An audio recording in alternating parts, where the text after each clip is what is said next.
Senhoras e senhores, moças e rapazes, meninas e meninos, trabalhadores, frequentadores, amigos da Casa do Caminho. Eu sou Ivan César e venho em mais uma oportunidade atender ao gentil pedido dessa casa amiga, divulgadora da doutrina espírita, para falarmos em mais um trabalho online, que é o que a pandemia tem nos permitido fazer por enquanto. E dessa vez eu trago um tema que tem sido, eu diria, mais lembrado nesses últimos tempos, de 2 anos para cá, que é a respeito da verdade. Tem sido muito frequente nas nossas conversas, nos nossos debates sociais, religiosos, debates humanos, eu costumo dizer de maneira geral, muitas vezes a lembrança, principalmente para os cristãos, de uma frase atribuída a Jesus que está descrita no capítulo 8º do Evangelho de João, capítulo 8º, versículo 32. Se nós formos observar com um pouco mais de calma esse capítulo 8º do Evangelho de João, nós vamos ver que lá há uma descrição com alguns detalhes em vários dos versículos sobre um momento em que Jesus, ao amanhecer, ele desce do Monte das Oliveiras, onde estava ali passando a noite com os seus, e se dirige ao Templo de Jerusalém, que era uma espécie de shopping center, porque ali você tinha, sim, como de se esperar de qualquer templo religioso, um local de oração, mas também tinha o local de comércio, enfim, era uma grande mistura. Mas então Jesus vai ao templo para falar sobre a sua mensagem a todos aqueles que se colocavam como ouvidos amigos. Alguns dos seus discípulos, mas logo, como era natural, quando Jesus chegava, logo se reunia um grupo maior de pessoas, e lá ele começa a falar sobre os seus ensinamentos, tudo aquilo que Jesus nos apresentou no decorrer da sua trajetória enquanto Espírito encarnado aqui na Terra. Foi inclusive nessa ocasião que levaram a ele uma personagem tão conhecida do Evangelho e que, por incrível que pareça, e eu sempre trago aqui algumas ressalvas às necessidades, às possibilidades, mas talvez seja a personagem mais conhecida do Evangelho e que ninguém sabe o nome. Apenas a conhecem como a mulher adúltera. Em uma outra ocasião a gente vai analisar esse texto, essa ocasião em específico e as razões que me levam a acreditar por que sequer sabemos o nome dessa mulher. Mas enfim, foi lá onde a mulher foi apresentada a Jesus e onde Jesus foi questionado o que deveriam os homens que apresentaram a mulher fazer com ela, já que a lei de Moisés dizia que ela deveria ser apedrejada por ter sido flagrada em adultério. Nós já conhecemos a história, Jesus estava ali agachado, diz o relato de João, que Jesus escrevia alguma coisa, os homens perguntaram, ele olhou, voltou, continuou a escrever, perguntaram novamente aquele dentre vós que tivesse em pecado, vocês aí que vieram trazer a mulher, quem tivesse em pecado, então atire a primeira pedra. E baixou a cabeça novamente. E aí as pedras foram caindo ao chão, a mulher foi libertada e Jesus dá a orientação: vai e não voltes a pecar. É também aí, nessa ocasião, lá pro versículo 12 mais ou menos, que Jesus diz a um dos fariseus que questionavam, né? Mas você não pode dizer que é o Messias, porque só em você dizer, afirmar que é o Messias, a gente já não deve confiar em você. Aí Jesus olha para eles e diz assim: eu sou a luz do mundo. Quem me segue não verá a escuridão. Jesus tem alguns momentos assim que eu considero fantásticos no seu texto, principalmente quando nós nos colocamos à disposição de textos sobre Jesus que não são textos religiosos. São textos de pesquisadores, historiadores. Agora mesmo estou lendo um livro muito interessante a respeito disso. A respeito da vida não de Jesus o Cristo, mas da vida de Jesus de Nazaré, do homem Jesus. Então, essas passagens que muitas vezes soam como verdadeiros desafios que Jesus faz àqueles que de alguma maneira vão ali desafiar a sua autoridade moral ou questionar a sua autoridade divina, que todos nós somos, é bom que se diga, como o próprio Jesus já disse, ele vem assim com umas respostas que eu fico pensando, rapaz, tem que ter coragem, viu? Tem que ter coragem, porque, não sei se vocês sabem, naquela época a coisa era pior do que hoje. Bem pior. Bastava que alguém olhasse para você estranho e a pessoa não gostasse, que você, para morrer, era um estalar de dedos. Isso por conta não apenas dos soldados romanos que ocupavam toda aquela região, não apenas do Império Romano, mas também da prática dos judeus. Mas, enfim, são outras questões. No decorrer desse capítulo de João, tem um outro trecho que Jesus diz assim, a esses mesmos fariseus: se vós conhecesses a mim, também conhecerias a meu Pai. Ou seja, se eles não sabem quem é Jesus, se eles não sabem qual a importância de Jesus, como eles cogitariam conhecer a Deus? Era isso que Jesus queria passar. E finalmente, mais abaixo, nós chegamos ao versículo 32, quando Jesus diz assim: conhecereis a verdade, e a verdade vos libertará. Vou repetir. Era uma ocasião em que Jesus estava no templo, falando sobre as coisas do reino dos céus com aqueles que queriam ouvir, e logo chegam os homens apresentando a mulher adúltera. Jesus, de alguma maneira, liberta a mulher, desafiando os que estivessem sem pecados que atirassem as pedras, e a mulher é libertada. Logo depois Jesus fala: eu sou a luz do mundo, queira você ou não, a luz sou eu, o interruptor é meu. Se conhecesseis vocês a mim, então também conhecerias o meu Pai. E aí Jesus arremata com: conhecereis a verdade, e a verdade vos libertará. Fazendo uma análise daquele instante, uma análise, eu diria, vou me ousar aqui a dizer, uma análise histórica. O que era a verdade para um soldado romano, que não eram os soldados romanos que estavam conversando com Jesus, eram os fariseus, que era um grupo judeu, e o que era uma mensagem, o que era a verdade para os judeus. As verdades, principalmente aquelas voltadas à religião, à espiritualidade para os judeus, estavam todas escritas nos livros dos profetas, que compunham, ou melhor, que compuseram, depois de unidas, o Antigo Testamento, ou seja, a Torá. A Torá é um livro judeu. E na Torá há uma série de textos falando, inclusive, que o Deus tinha que se vingar, o que eles estavam cobrando que Jesus fizesse com a mulher adúltera, baseado na lei de Moisés, também era uma lei divina, que tinha que purificar, aspas feitas, aquela mulher com apedrejamento, vejam só. No texto antigo judeu, há a história, por exemplo, de Elias. Elias, para mostrar que o seu Deus era maior, o seu Deus Baal era maior que o Deus de um outro grupo, ele matou, segundo os relatos, 450 pessoas, derramando sangue por tudo que é canto.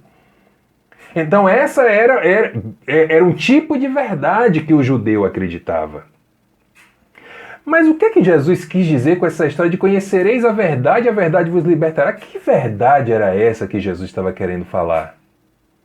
E aí eu sou obrigado a fazer a transposição para os dias da atualidade, porque eu vou precisar recorrer a um material muito interessante que eu sugiro a leitura para todos aqueles e aquelas que tiverem interesse. É um livro que se chama Convite à Filosofia. É da filósofa e escritora Marilena Chaui. Nesse livro tem um capítulo que se chama Concepções da Verdade. E a filósofa Marilena Chaui, ela apresenta 3 possibilidades para a verdade. Ela diz que a verdade pode ser grega, ou seja, aletheia, pode ser uma verdade latina, ou seja, chamada de veritas, e pode ser a verdade hebraica, chamada de emuná. 3 tipos de verdade: a grega, a latina e a hebraica. A grega, eu diria, o berço da civilização moderna, onde iniciamos os estudos de filosofia, astronomia, medicina, todas as ciências, as mais importantes pelo menos, que conhecemos nos dias de hoje, surgem na Grécia Antiga. A verdade latina, que era a verdade dos romanos, do Império Romano. E a verdade hebraica, que era a verdade judaica, principalmente daquela região ali de Jerusalém, onde se falava os mais letrados, vamos dizer assim, se falava o hebraico, mas os mais pobres, como Jesus, por exemplo, falava o aramaico. São línguas parecidas, mas não são iguais. Então daí a gente já pode pensar que vamos ter alguma diferenciação em relação a uma palavra ou outra que muitas vezes levamos ao pé da letra. E para tornar esse caldo cultural mais grosso ainda, mais denso ainda, vejam, estávamos em uma sociedade judaica no Oriente Médio, onde quem dominava eram os latinos do Império Romano, mas que tinham eles, eu diria, carnais relações de tão estreitas que eram. Sabe aquele ditado antigo de ser unha e carne? Pois bem, eles eram unha e carne com a sociedade helênica, ou seja, com a sociedade grega. Vários dos templos do Império Romano naquela região foram construídos baseados na cultura grega, na cultura helênica. E o grego, inclusive, era uma das línguas, pouco falada, é verdade, mas era uma das línguas faladas na antiga Jerusalém, nas redondezas ali do Mar da Galileia. Então, estudando essas 3 verdades que Marilena Chaui nos apresenta, a verdade grega, que eu disse, se chama aletheia. Aletheia significa não escondido. Opa! Então, a aletheia refere-se às coisas como elas são. O céu é azul.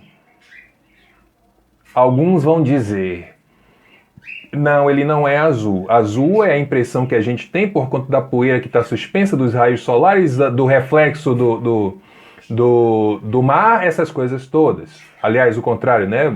O mar pode ser azul, a depender do reflexo do céu, mas enfim, vamos para o que interessa. A água é líquida.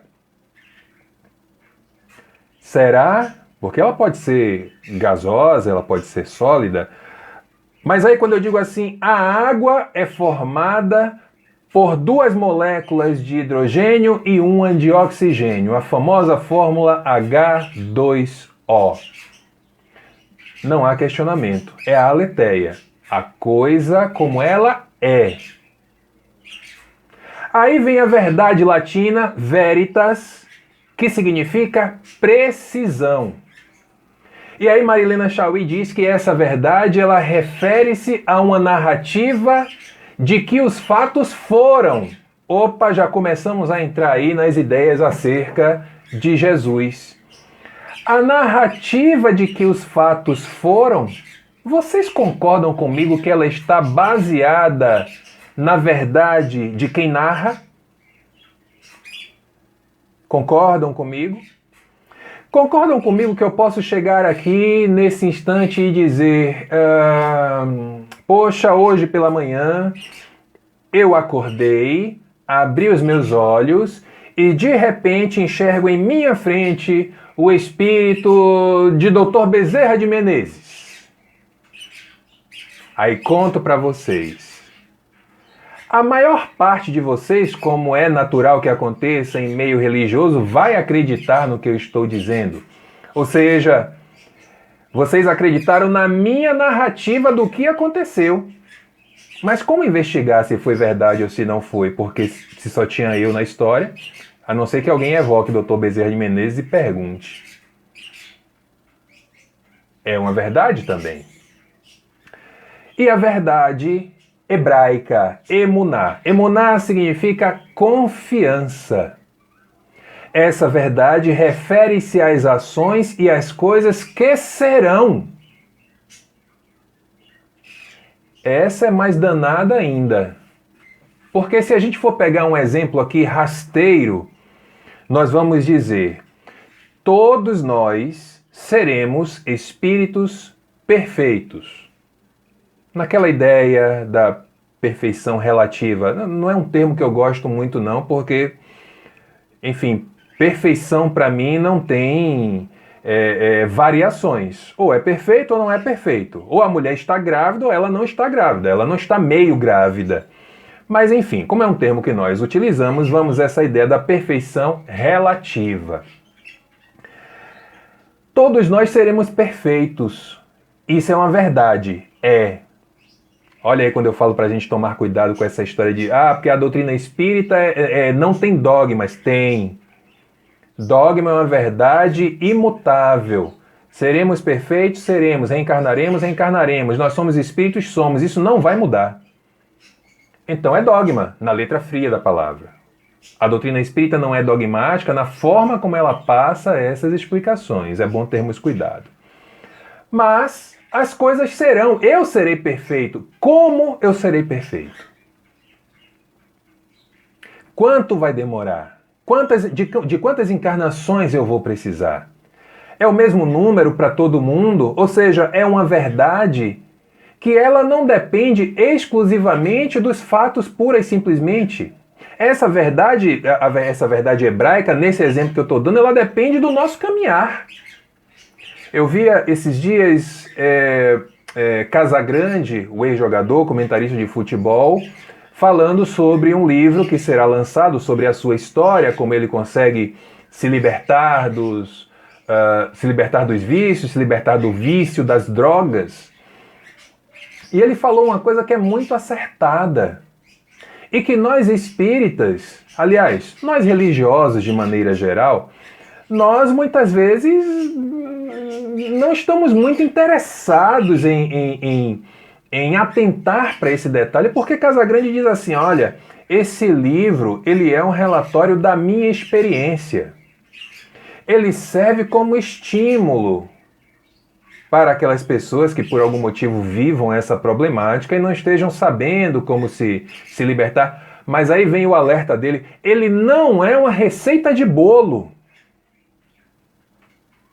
O que aconteceu comigo, da forma como aconteceu comigo, necessariamente não acontecerá com as outras pessoas. Pronto, isso é verdade.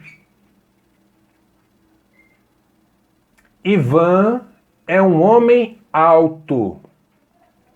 Isso é verdade? Depende de qual referencial você está usando para dizer que Ivan é um homem alto. Porque se você me colocar em meio a uma sociedade de anões, eu não apenas serei alto, como eu serei um gigante. Mas se você me colocar no meio de um time de basquete lá da NBA, um time de basquete estadunidense, provavelmente eu serei um anão. Onde está a verdade? Eu sou alto ou eu sou baixo? Vamos analisar primeiro os nossos referenciais. Nós não somos apenas uma dessas verdades. Em algum momento nós seremos a verdade grega, em outros momentos a verdade latina, em um terceiro momento a verdade hebraica. Nós somos, na verdade, uma grande mescla dessas três verdades, utilizando os conceitos variáveis em um instante ou em outro. Mas aí voltamos à frase que dá norte a esse trabalho. Conhecereis a verdade, e a verdade vos libertará. Jesus, meu irmão, de que verdade você estava falando? O que é que você queria nos apresentar? E que libertação é essa que vamos ter se acreditarmos, se conhecermos, melhor dizendo, essa verdade que nem sabemos qual é? O que é que você estava dizendo, Jesus? Me socorre aí, porque 2000 anos se passaram e a coisa continua meio ali na penumbra, ofuscada, tá um negócio meio estranho. Aí eu, preparando as minhas anotações para esse e para outros trabalhos, eu cheguei em uma conclusão, que pode ser ela definitiva, como pode ser mutável, flexível. Vai depender, claro, do nosso progresso, dos nossos aprendizados. Eu fiz um pequeno recorte para falar de algumas verdades, creio eu, que Jesus nos trouxe em um momento muito grave da sua existência, tão grave que esse momento foi o responsável pelo seu desencarne, pelo seu assassinato, porque o termo é pesado, mas Jesus foi assassinado. Por quem? Pelos judeus e pelos romanos, e pela covardia dos seus discípulos, de alguns deles, da maioria deles. A crucificação, na crucificação, lá no Monte da Caveira, no Gólgota, Jesus é levantado em cruz, uma sentença muito comum àqueles que eram tidos como bandidos. Por que Jesus foi crucificado? Porque Jesus foi julgado Jesus foi sentenciado como bandido. Por que vocês acham que tinha um bandido do lado direito e um bandido do lado esquerdo? Assim ele foi crucificado. Mas ainda nesse instante, quando o anjo da morte já se aproximava para levar o espírito, o mais perfeito que aqui já pisou, segundo as informações dos espíritos benfeitores em O Livro dos Espíritos, Jesus continua nos falando verdades, que ainda hoje, como disse, 2000 anos mais tarde, 2020 anos mais tarde, continuamos tendo dificuldades em conhecer essas verdades que Jesus nos trouxe. Porque quando é crucificado, a primeira frase que Jesus diz logo, Pai, perdoa-lhes. Porque esse pessoal aí, que me colocou aqui com prego na mão, joelho quebrado, coroa de espinho, de acácia na cabeça. Esse pessoal aí, eles não sabem o que fazem, então perdoe. Eis a primeira verdade. Talvez a grande verdade que Jesus nos tenha trazido. E talvez por isso, não sei se há mais difícil, mas certamente uma das mais difíceis de conhecermos, a verdade do perdão. Quantos de nós, de forma muitas vezes até irônica, sarcástica, não temos por hábito dizer assim, olha, Ivan, se você falhar comigo, eu perdoo, mas eu não esqueço. Aí vem a outra pessoa e diz assim, não, já comigo é diferente. Eu esqueço, mas perdoar eu não perdoo, não. É natural. Claro, vamos fazer aqui uma distinção muito clara entre perdoar e esquecer, são coisas totalmente diferentes. Uma coisa é uma coisa, outra coisa é outra coisa. Mas vamos nos atentar a essa ideia do perdão. O que é perdoar? O que é perdoar uma ofensa? O que é perdoar uma agressão? O que é perdoar um crime? O que é perdoar? O que é esse movimento que tantas vezes Jesus repetiu nos 4 evangelhos canônicos e nos evangelhos ditos apócrifos. E nas cartas de Paulo. Que perdoar é esse? Porque, ao que me parece, nessa minha análise social do nosso momento, a ideia que dá muitas vezes é que estamos cada vez mais distante dessa verdade do perdão. Porque quando alguém falha conosco, olha, é melhor até que a pessoa a que cometeu a falha, a que cometeu o equívoco, ela até suma do mapa. Porque a maior parte de nós não apenas não vai perdoar, como vai se interessar em fazer com que aquela pessoa sofra na mesma moeda que você sofreu. Isso é grave. Isso é grave e é triste. Porque nós, muitas vezes, somos levados ao pieguismo apenas da repetição do texto religioso sem refletir sobre ele. Pergunta Pedro: Jesus, quantas vezes eu devo perdoar o meu agressor? 7 vezes? Não, 70 vezes 7 vezes. E aí nós paramos nisso, aí dizemos assim, isso aí que Jesus quis dizer é que é o perdão infinito. Porque ele fala em 70 vezes 7 vezes cada ofensa. Não, então é só o perdão infinito. E nós costumamos parar nisso. Você tem que perdoar infinitamente, viu? Se você não consegue, se olhe. Porque é um problema seu. Mas quantos de nós efetivamente já conseguimos perdoar uma vez? Eu estou me referindo a nós que falamos isso. Uma vez uma ofensa, a mais simples, que possa nos acontecer. Mas aí na hora de colocarmos para o outro uma orientação, aí já somos doutores. Mas Jesus mandou perdoar. Gente, perdoar não é fácil, não. Claro, existem situações mais simples, existem situações mais complexas. Porém, de maneira geral, perdoar não é fácil.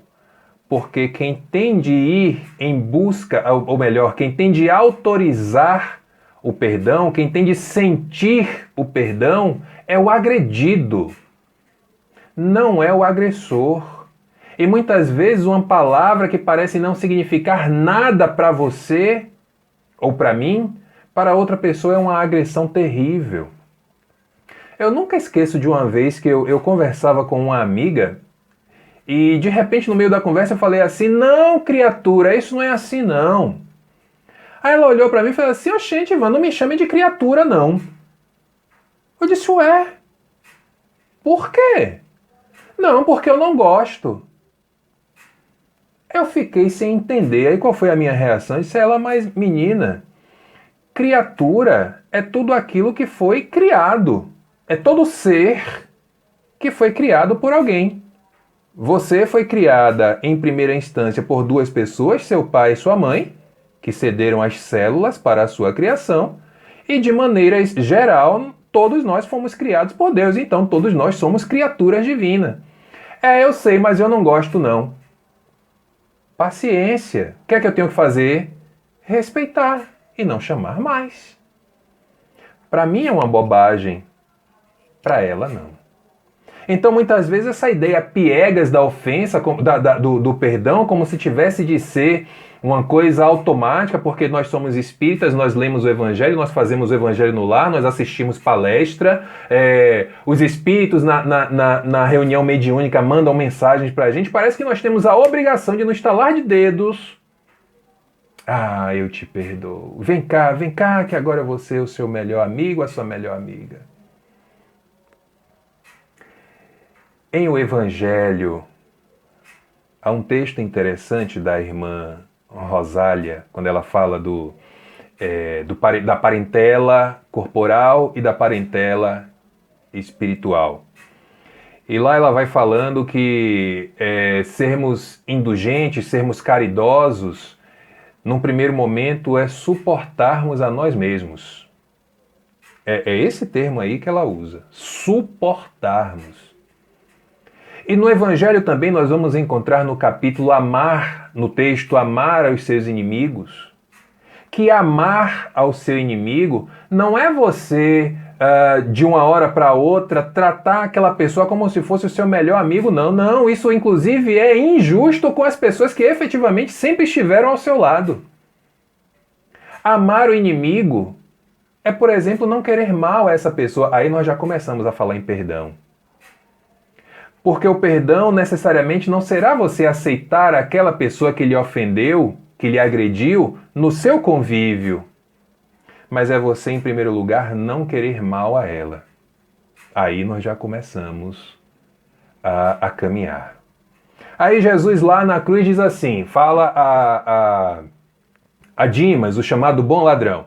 Em verdade te digo que hoje estarás comigo no paraíso. Que verdade é essa? A verdade da misericórdia, a verdade da nova oportunidade, a verdade do recomeço.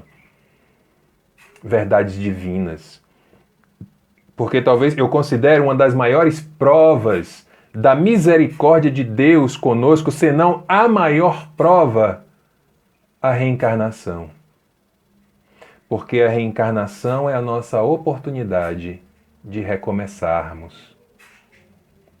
Sabe quando você está empenhado em determinado trabalho, você é contratado de uma empresa e está lá cumprindo com aquela frase triste que eu acho horrível, mas que as empresas gostam muito de usar, diz assim, vestindo a camisa da empresa. Eu acho isso uma tragédia, porque na hora que a empresa quiser que você tire a camisa dela, ela faz você tirar contra a sua vontade. Mas enfim, imagine que você está lá dando o seu melhor e de repente você é dispensado, dispensada. Você é demitido do seu trabalho. E aí vê as contas acumularem, o desespero tomar conta, e inclusive nessa época de pandemia então, que as coisas estão mais complicadas ainda, até você chegar numa nova empresa ou em um novo trabalho, saindo um pouco dessa ideia de emprego, e começar a reestruturar a sua vida pode levar algum tempo, mas quando você consegue, você tem a nítida sensação do recomeço. Então é assim que Deus age na sua verdade que Jesus quis nos passar, na sua misericórdia. Outra verdade de Jesus que talvez tenha sido a base dessa sua frase do Evangelho de João, no capítulo 8, mulher, diz ele a Maria, eis aí o teu filho. A verdade das relações espirituais. Porque nenhum de nós nascemos aqui. Nenhum de nós nasceu na Terra ou em qualquer outro planeta. Filosoficamente, somos nascidos do sopro divino. Centelhas divinas, espíritos criados na imortalidade e para a imortalidade. Com o dever íntimo de autopromoção moral, de autodescobrimento, de autoamor. E logo em seguida, transportar isso para o convívio social. Ainda hoje, saí para fazer algumas compras. Nos próximos dias será o aniversário de 5 anos da minha filha. E aí, obviamente, em tempos de pandemia não haverá comemorações convencionais, então será apenas uma pequena reunião para os familiares e no meio do caminho encontro um senhor que literalmente ele me viu crescer. Ele me conheceu, devia ter 6, 7 anos de idade. Daqui a pouco eu faço 40, então ele me viu crescer. E aí mesmo com pandemia, coronavírus, essas coisas, você está indo para onde? Tô indo, não, vambora, entra aí que eu te deixo lá. E fomos no carro, conversando um pouco. E ele falava a respeito das minhas características, que nunca mudaram, ele me conheceu assim, eu continuo assim, e eu também falava das características dele, o filho dele é muito meu amigo, as nossas filhas têm praticamente a mesma idade. E eu nunca tive dúvidas, mesmo antes da doutrina espírita, que ali havia uma relação diferente. Ali havia não. Ali há uma relação diferente. Nós nos reencontramos agora nessa existência, mas com certeza já tendo tido alguma experiência em existências anteriores. E assim se dá com muitas pessoas. Há também aquelas que nós estamos encontrando aqui pela primeira vez, viu, gente? Não é porque nós somos reencarnacionistas que todo mundo que passa na nossa frente é de vidas passadas. Não, não caiam nessa, não. Porque, disse Jesus, meu Pai nunca deixou de criar. Nesse momento, Deus está criando espírito aí. Para onde está indo, não sei, mas que está criando, está. Então essas relações espirituais que as reuniões mediúnicas vêm nos comprovar, os fenômenos de toda a história nos comprovam. O próprio Jesus, quando sobe ao monte e acompanhado de Pedro, Tiago e João, ele faz lá a transfiguração, de repente está Jesus, daqui a pouco chega Elias, daqui a pouco chega Moisés. Que confusão é essa? As relações espirituais.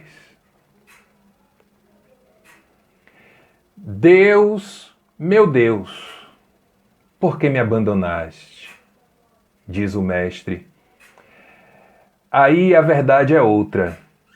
Se agora há pouco falamos da verdade das relações espirituais, a verdade agora é da condição humana. Meus amigos, minhas amigas, jamais esqueçam, Jesus era humano. Nascido em família pobre, no vilarejo, porque Nazaré, até pouco tempo atrás, nem no mapa ela constava. Se vocês pegarem qualquer mapa da época, da região de Jerusalém, vocês não vão ver Nazaré. Jesus era de família pobre, muito pobre. Tinha vários irmãos e irmãs, eu não sei porquê, nós espíritas mal falamos nisso ou nem falamos. Talvez para reforçar a ideia da Virgem Maria, porque muitos espíritas, na verdade, são católicos que leem o Evangelho segundo o Espiritismo. Mas vamos deixar isso para outra palestra. Então Jesus era humano. Jesus era humano que tinha todos os sentimentos da humanidade. Só para falarmos dos sentimentos básicos, Jesus tinha medo, Jesus sentia tristeza, Jesus sentia alegria, Jesus tinha o nojinho lá, que está no desenho Divertidamente, e Jesus tinha raiva. Só para falar de emoções básicas. Tinha sentimentos? Tinha, sim, como qualquer um de nós. Em quantas ocasiões Jesus, eu até no início do trabalho, eu até falei uma frase, né, que Jesus meio que desafia o fariseu que lhe pergunta: eu sou a luz do mundo, goste você ou não. Aí Jesus, em um dia, ele tem ele acorda, eu diria, com o pé esquerdo e vê lá aquela confusão toda no templo. E cuidado quando afirmarmos que Jesus não ligava para a religião judaica, porque isso não é verdade, é só ler o texto evangélico com um pouco mais de calma. Jesus chega no templo jogando tudo para cima, virando mesa, virando cadeira, soltando os animais, uma confusão danada. Isso é da humanidade. Isso é raiva. É explosão de raiva.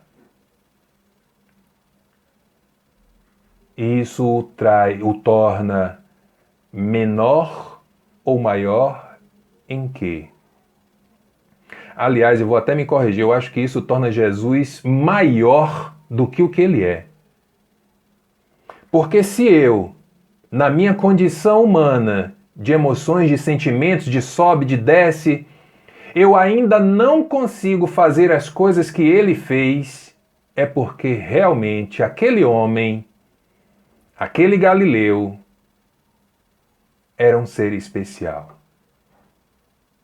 Quando Jesus olha para o céu e diz: Deus, meu Deus, por que me abandonaste? Gente, não vamos aqui tentar fazer firulas crísticas e religiosas, não. Jesus estava questionando a Deus: olha, eu vim aqui por você, eu vim porque você pediu e agora você me abandona. Olha aqui como é que eu estou.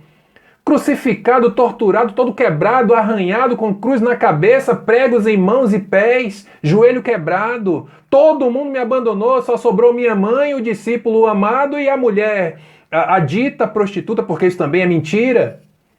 Só sobrou esse pessoal. E cadê você? Você me abandona agora. Isso é humanidade. Porque, inclusive, a doutrina espírita fala, a doutrina espírita em momento nenhum afirma que Jesus foi o ser perfeito. A doutrina espírita afirma que Jesus foi o mais perfeito. Há uma diferença. Então era assim, a verdade da condição humana. Para que no fim, na sua última frase das 7, aqui eu disse 5, mas foram 7 frases na cruz. Quase errei o número aqui, ia falando 7, botando 4, mas no fim deu certo. Jesus então, voltando novamente o seu olhar para os céus, ele retoma a sua condição de humano, mas também de mais perfeito que aqui pisou. Diz: Pai, em tuas mãos entrego o meu espírito. Sabem que verdade é essa? A verdade da confiança em Deus. A verdade de que Deus é justo. A verdade de que Deus não faz nada, absolutamente nada, ao acaso. A verdade de que de Deus viemos e para Deus retornaremos. Porque todos nós, minhas amigas, meus amigos, que me acompanham agora nesse vídeo, aliás, eu estou online, viu? Se vocês quiserem fazer algum comentário que eu possa ajudar, algum questionamento, solta aí no chat do YouTube que eu estou aqui, eu vou responder. Então somos essas pessoas, criaturas, como a moça lá rejeitou, mas ainda assim criaturas divinas, que muitas vezes temos ali vacilante a nossa fé em Deus, a nossa confiança em Deus, mas que algum dia, assim como aconteceu com Jesus no momento derradeiro da sua existência, vamos recobrar a nossa consciência, vamos retornar ao cerne espiritual e confiar em Deus. Confiar porque Deus não privilegia. Todos nós temos recebido as mesmas oportunidades, cabendo a nós, no nosso livre-arbítrio, no nosso livre caminhar, agir conforme as nossas experiências e aprendizados. Então, conhecer a verdade e ser livre no conhecimento dessa verdade, na minha interpretação, faz parte dessa ideia do pacote do amor que Jesus nos apontou, que Jesus nos trouxe, que Jesus nos explicou. Trouxe alguns: perdão, misericórdia, as relações espirituais, a condição humana, a fé em Deus, a confiança em Deus. Então essas são verdades imutáveis, dogmas, que devem ser aprendidos, mas, acima de tudo e de qualquer coisa, praticados, para que nós efetivamente estejamos livres, não do outro, mas livres de nós mesmos, das nossas inferioridades momentâneas, porque somos luz e seremos cada vez mais fortes, quando assim quisermos. O meu agradecimento especial a todos vocês, a todas vocês que estiveram aí acompanhando. Estou à disposição nas minhas redes sociais, Facebook, Instagram, e às ordens, para o que precisarem, para o que eu puder ajudar. Um beijo a todas e a todos da Casa do Caminho. Que Jesus nos abençoe.